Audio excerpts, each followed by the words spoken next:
We'll start with Ben McKee, then we'll go to Teresa Walker of the Associated Press. Alontae, Coach Martinez a couple weeks back talked about how he recruited you when he was here the first time. Just how has it been kind of getting to reunite with him, and what was it like to go through a practice yesterday with him leading the way? It was exciting, I felt like Coach Martinez, I had a good grasp what kind of coach he was when he was recruiting me. And just seeing him talk to or recruit or Coach Cam Sutton and Rashawn Gaulden, guys like that whenever I was a freshman. So that same type of energy that you had when I was a recruit, he's the exact same guy now. And it's just a blessing to be able to actually be on the team and actually get knowledge from him and just hear tips on how to better my game. And Alontae, how challenging have the last 2-3 months been? The coaching situation, you've got a new coach in there now. There's been guys that have hit the transfer portal. To be in spring practice, is it nice to finally get back to football after everything that's been going on? And for you guys, what has it been like for the players themselves? It's been a change. I feel like if you go to any school that has a new coaching staff, there's going to be a couple of changes here and there, and guys are going to be concerned about what's going to happen next.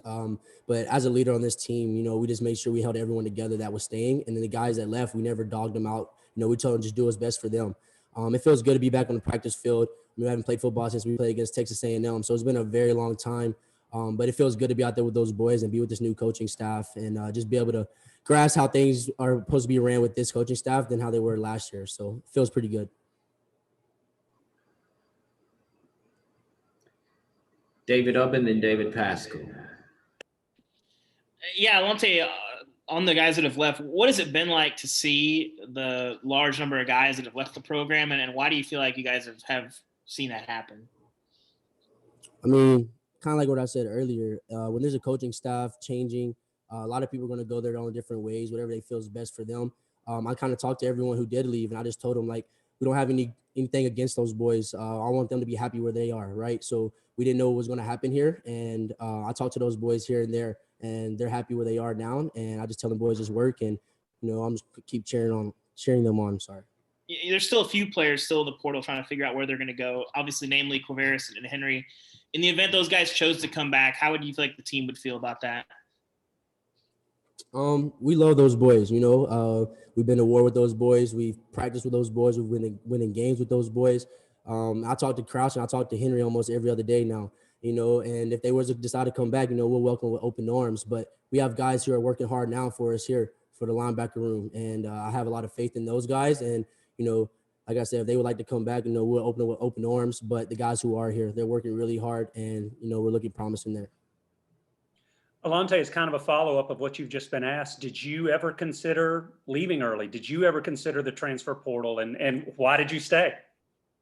I wouldn't necessarily say I thought about leaving. I did talk to my parents about what they thought was best for me, looking from the outside looking in. But, it really just came down to this is my home state, and I always say that, and that power team means a lot to me.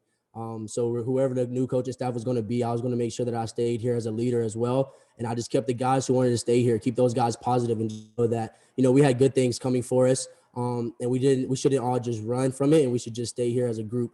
So I wouldn't necessarily say I looked to leave, but I did talk to my parents just to see what was best for me. And at the end of the day, the power team means a lot to me, and this is my state. So that's why I decided to stay. And as a real quick follow, did yesterday's practice have a fresh feel to it? Did it finally feel like you've turned all the pages of the last few weeks? Oh, yeah, most definitely.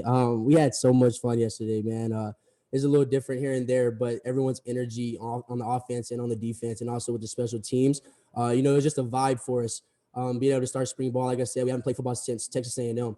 So it was really fun out there. A lot of guys were smiling. A lot of guys were getting coached up. A lot of guys were getting new things taught to them, and they weren't getting frustrated with it. So it was really fun just to be out there and laugh with those boys and compete. Rob Lewis, then Jimmy Himes. Hey, Alontae, just how would you describe, Coach Banks and specifically as well as Coach Heupel and just the culture and the attitude they're trying to instill into the program? A family, I would say. Three things we talk about on the defense side of the ball, Coach Banks, is trust, urgency, and just being able to go about our business the right way. Coach Heupel's big on building that relationship and making sure that we can respond to, adversity and respond to everything that we need to the right way. Coach Banks, love Coach Banks. He's a smart guy, good coach, and he understands his players. He wants to build those relationships with us. So, yeah. Alontae, one of the players that did enter the portal and return was Austin Poe. Just talk a bit about what it means to you that he did return and how he can help the team. Yeah, Pope's been here for a little minute now. He was here when I came in as a freshman. I have a really small relationship with Pope. We talk here and there. We joke a little bit. But it's big, having a guy who has experience. He's played a lot of football here. He's been through injury. So anybody who has any injury issues, just handling adversity and going to him and just see what to do from there. But Pope's a really good guy. Pope's a good tight end. It's additional to our offense, and I'm glad that he stayed so that we can just see what the future looks like with him. Also, based on the pace of practice, I just wonder, do you feel like that this team is going to have to be in better shape than it was last year with the tempo that Coach Heupel's bringing? I'm sorry, can you repeat the last part? Do you feel like you guys are going to have to be in better shape because of the tempo that Coach Heupel is bringing? At the end of the day, college football, you got to be in shape in general, right? And we all know that Coach Heupel's offense is really fast, and being able to go against those guys every single practice is going to get us in shape regardless, right? So come Saturdays, we'll be ready to play rather than a team that goes tempo or a team that doesn't go tempo. So we'll for sure get in shape just by going against those guys every single day. I think it's a blessing, just being able to go up against a fast offense like that. So, it makes your game a little bit sharper.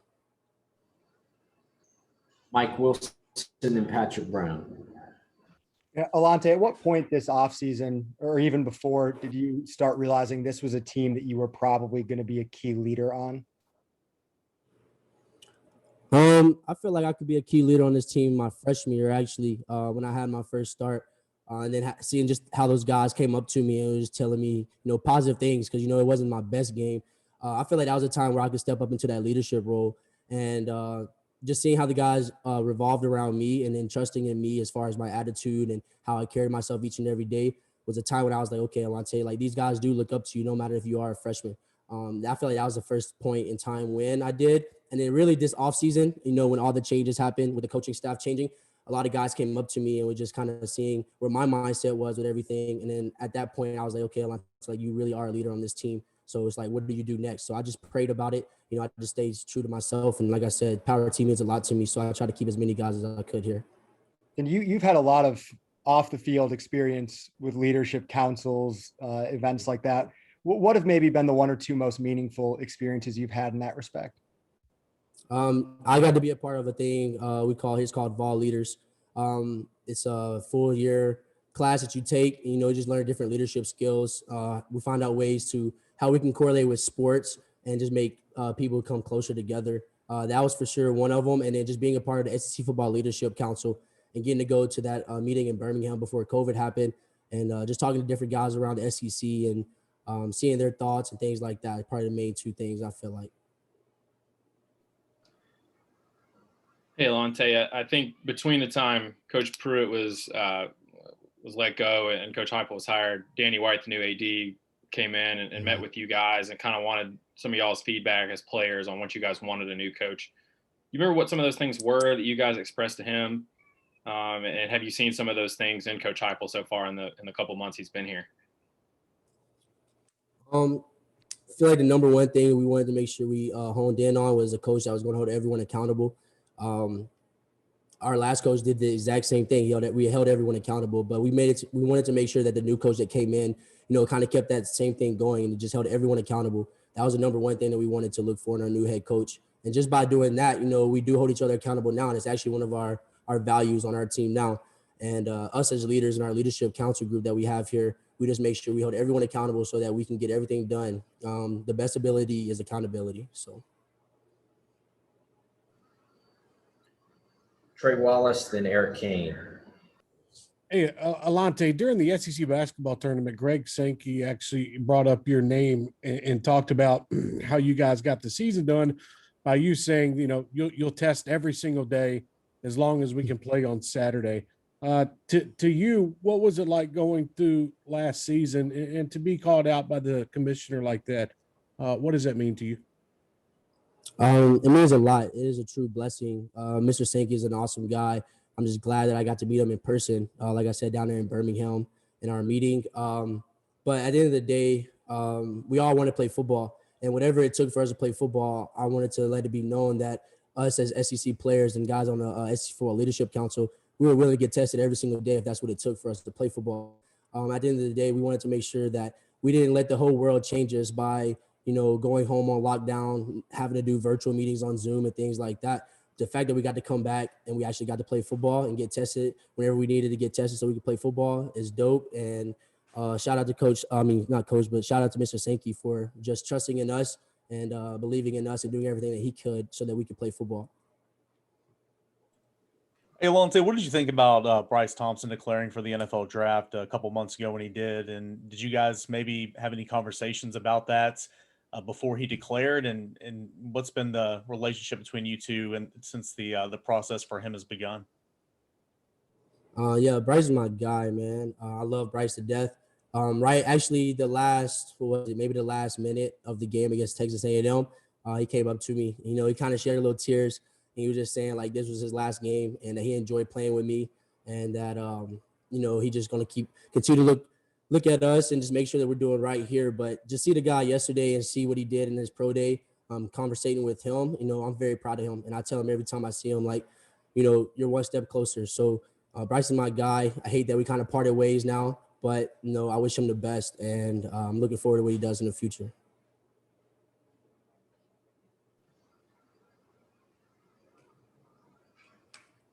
We'll conclude with Gustavo. Alontae, how was first practice yesterday? I imagine you had a conversation with your fellow defensive back. Believe there are like 4 or 5 freshmen. How was the conversation, first interaction? Back on the field, back on the practice, especially with your fellow defensive backs. Can you hear me? Hello, can you hear me? Hello. Yeah, can you repeat the last part? Of course. Alontae, how was being back on the field yesterday, being back in practice, especially being in contact again with your fellow defensive back? There's 4 or 5 freshmen. How was your conversation, interaction with your fellow defensive backs in your first practice yesterday? Yeah. So our main goal yesterday was to be resilient, to play fast and to get to attack the football. Those are our 3 main goals as far as practice for yesterday. We also talked about communication. Being a senior now, just kind of talking to those younger guys, like it was the first practice. It's a new start. It's a new era for us. So we had to take it one day at a time, one rep at a time. One thing we talk about here now is to be 1-0, so just be 1-0 each and every day. And eventually the days will add up. Thank you, Alontae. We'll have Bayless shortly.